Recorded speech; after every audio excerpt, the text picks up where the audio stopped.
Joining me now, Democratic Senator Ben Cardin, the chairman of the Foreign Relations Committee, who was briefed by Secretary Blinken yesterday.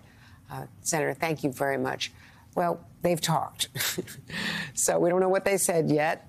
Not that we may know very quickly what they said, but the fact is there was a lot of public scrutiny about the friction, the very obvious friction after Secretary Blinken's trip. We got a flat rejection from Bibi Netanyahu, as he's well known.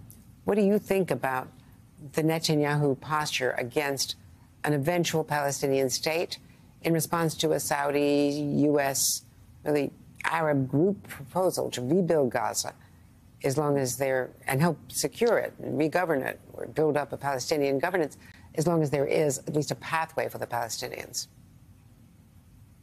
So, Andrea, let me put this in perspective. I did meet with Secretary Blinken yesterday. I've had conversations with many of the players in the Middle East. Israel right now is focused on the war in Hamas. But when that war ends, when Hamas is no longer a threat to Israel or the Palestinians, then Israel is going to be focused on normalization in the region. They want a normal relationship with the Kingdom of Saudi Arabia. The kingdom also would like to see that type of normalization agreements reached. Two things must happen in order for that to happen. First, Hamas must be eliminated as a threat to the Palestinians and the Israelis. And secondly, there must be a clear path for a Palestinian state and the state of Israel living side by side in peace, recognizing each other's rights and without fear of any security concerns. So once the Hamas threat is eliminated, the attitude and I think the language is going to change pretty dramatically. There is no other option for peace in the region than two states living side by side in peace. So I recognize what the Prime Minister is saying today. When the war is over, when the threat is eliminated from Hamas, we expect there will be a different attitude, particularly in the desire to get normalization with countries in the region. But there can be a lot of damage between now and then. So is the posture right now of his right-wing coalition, the most right-wing that has existed in Israel, is that a detriment to Arab, engagement and Saudi engagement? And as the U.S. was thinking, is the carrot of normalizing with Saudi Arabia something that Netanyahu had long wanted, they were close to before October 7th. Is that enough to try to create some softening of his posture, do you think? So I've had conversations with leaders in the surrounding states, the Arab states in the region. Secretary Blinken just returned from in-person meetings, and we hear the same message. The message is that they do want to see normalization. They do want to see the end to the terrorist threats in the region, and they do want to see a Palestinian state. And we all recognize that internal politics is going to be what it is. We hear that in the Arab world. We hear that in Israel.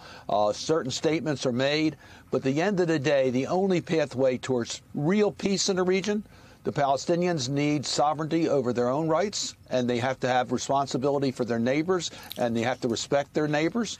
And Israel needs to also recognize there will be a Palestinian state. Two states living side by side in peace.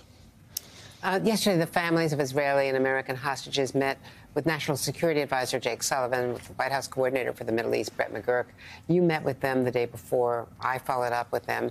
And they are desperate for a ceasefire at this point. They think that that's the only possibility to get their children home safely. Andrea, we're dealing with Hamas that has no respect at all for innocent people. They kill young people. They kill babies. They execute. We're dealing with individuals that are just beyond our understanding.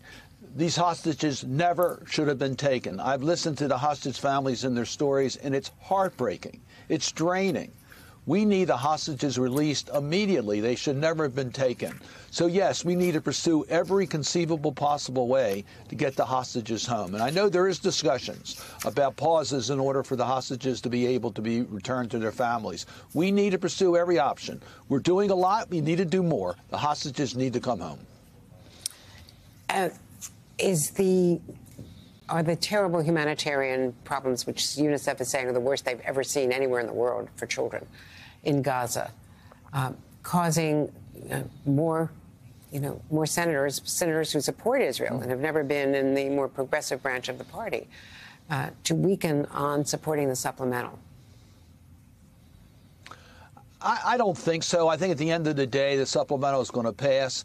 We do want to see more humanitarian assistance to the people in Gaza that have been caught in this war that are not a part of Hamas. We want to make sure they get what they need as far as food, as far as medical supplies. So I understand how the United States has been effective in making some of those arrangements. We need to do more. But at the end of the day, we need to eliminate the Hamas threat. We need to rebuild Gaza. We need to get the supplies in there. We need to get the hostages home. And the supplemental is part of that process.